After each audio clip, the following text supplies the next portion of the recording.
या गोष्टी इथेच थांबत नाहीत, तर त्यांच्या परिवारालाही नाना त्या गोष्टी भोगाव्या लागतात.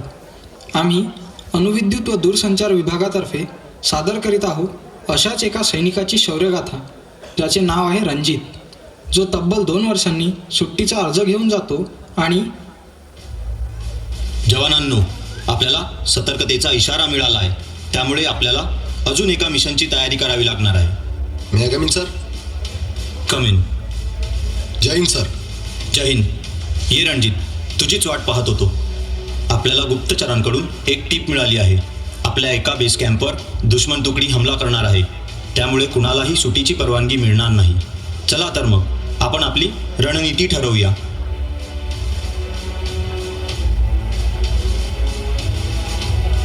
डिसमिस. जय हिंद सर.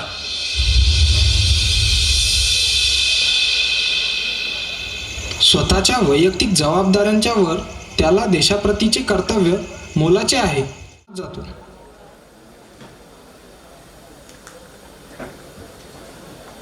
रणजित आहे का घरी? बाबा, मम्मी पहा, बाबा आले. बाबा, वाव, डॉल किती छान, मला खूप आवडली. थँक्यू बाबा. काय ग बाळ, काय झालं? मला नाही बोलायचं.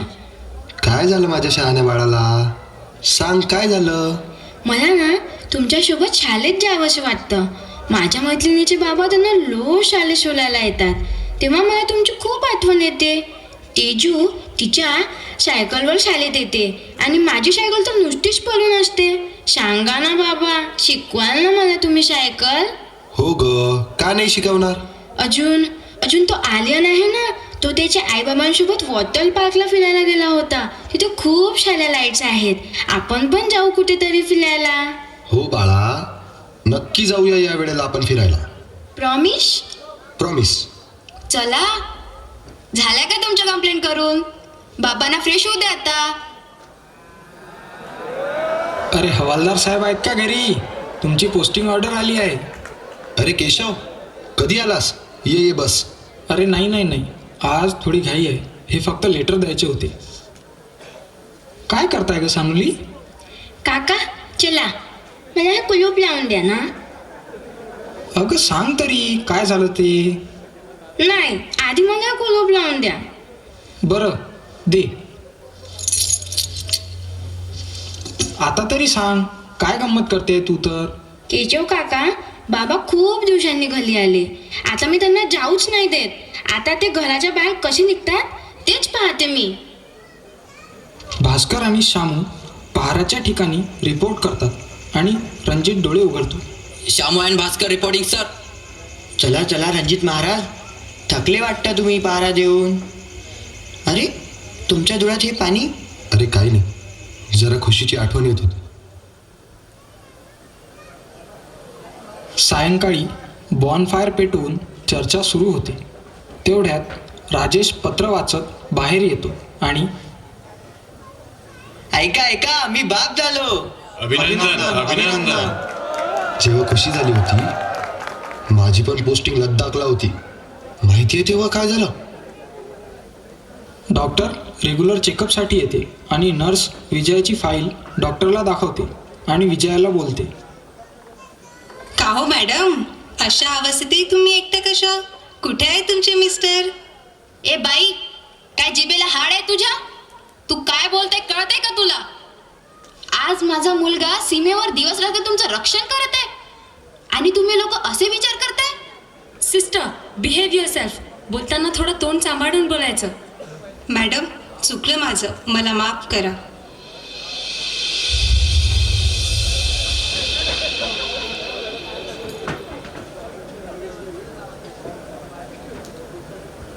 हे सगळं ऐकल्यानंतर जेव्हा मी खुशीला प्रेमाने जवळ घेतलं आणि तिचं रडणं कानावर पडताच मला अख्ख्या जगाचा विसर पडला. असं वाटलं की पूर्ण आयुष्यभराचं सुख मला मिळालं. सर, मला एक गोष्ट सांगा. आपण देशासाठी जीव द्यायलाही मागे पुढे पाहत नाही, पण त्याला काही अर्थ आहे का? ही माझी पहिलीच पोस्टिंग आहे. माफ करा, लहान तोंडी मोठा घास. पण एका आदेशावर आपण छातीवर गोळ्या घ्यायला तयार असतो, आणि त्यातही आपण आपल्या कुटुंबापासून दूर. आपणच नव्हे तर प्रत्येक सैनिक ते लढतात, सर्व काही त्याग करतात. अहो, देशातल्या अडचणी, बेरोजगारी, महिलांवरचे अत्याचार, दिवसा होणारे गुन्हे, उपासमार, धार्मिक दंगली या सगळ्या गोष्टी डोळ्यांसमोर येताच अतिशय वेदना होतात. एकदा मी माझ्या मुलाच्या वयाच्या सैनिकाला माझ्या याच हातांनी गोळी मारली. तेव्हापासून मला माझे हे हात नकोसे झाले आहेत. मी याच हातांनी कुणाच्या तरी मुलाला त्याच्या बापापासून, त्याच्या सुखी संसारापासून कायमचं दूर केलं.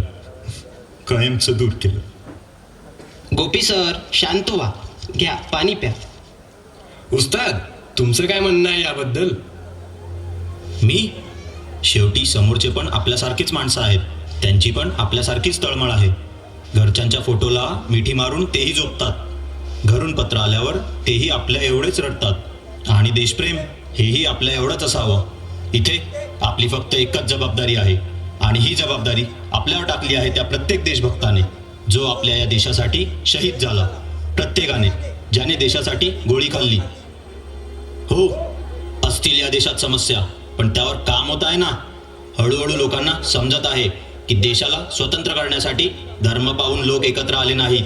या मातीसाठी प्रत्येक धर्माच्या लोकांनी निस्वार्थपणे प्राणाची आहुती दिली, आणि आपल्या सर्वांना स्वातंत्र्यच नव्हे तर नाव, ओळख, आदर सर्वच मिळवून दिले आहे. मी आत्तापर्यंत शिकलो आहे की देश रक्षणाच्या परम कर्तव्यासाठी जसा मी माझा प्राण देऊ शकतो, तसाच समोरच्याचा जीव घेण्यासाठी मागे हटणार नाही. आणि तुमच्याकडूनही मला हीच अपेक्षा आहे.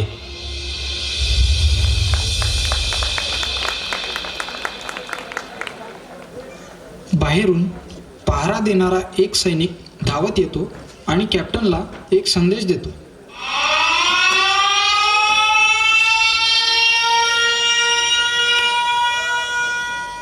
शत्रू आपल्याकडे कूच करतो आहे. लवकर सज्ज व्हा. सर, आपल्याकडे काही जखमी सैनिक पण आहेत. सर, शत्रू सेनेची संख्या खूप जास्त आहे. लवकर जखमी सैनिकांची टोळी माघारी पाठवा, आणि बाकी इतरांना रोखून ठेवतील. कॅप्टन, तुमचा हात पण जखमी आहे. तुम्ही त्यांच्यासोबत जा. नाही, मी माझ्या जबाबदारीवर.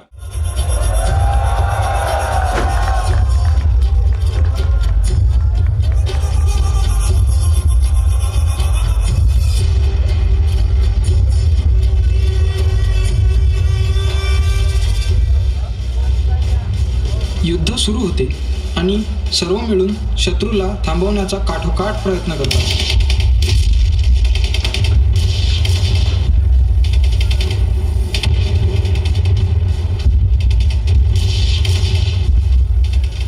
तेवढ्यात राजेश समोर जातो आणि त्याला गोळी लागते. तो खाली पडतो. गोपीनाथ त्याला वाचवण्यासाठी उठतो आणि रणजित त्याला थांबवतो. सोड मला. त्याने अजून त्याच्या मुलाला पाहिलं सुद्धा नाही. तेवढ्यात तोफेच्या गोळ्यांचा इशारा झाला आणि रणजित तिरंग्याला सल्यूट करून पुढे हमला करतो. शत्रू टोळीतून एक स्नायपर त्याला गोळी मारतो आणि तो खाली पडतो. शेवटच्या क्षणी त्याला खुशीला दिलेले सर्व वचनं आठवतात. हो बाळा, नक्की जाऊया या वेळेला आपण फिरायला. प्रॉमिस? प्रॉमिस. आणि तो मृत्युमुखी पडतो.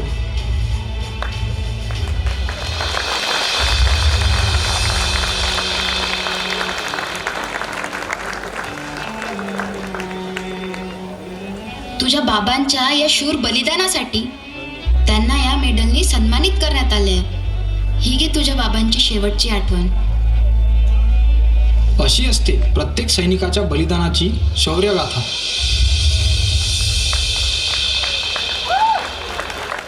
माता की जय.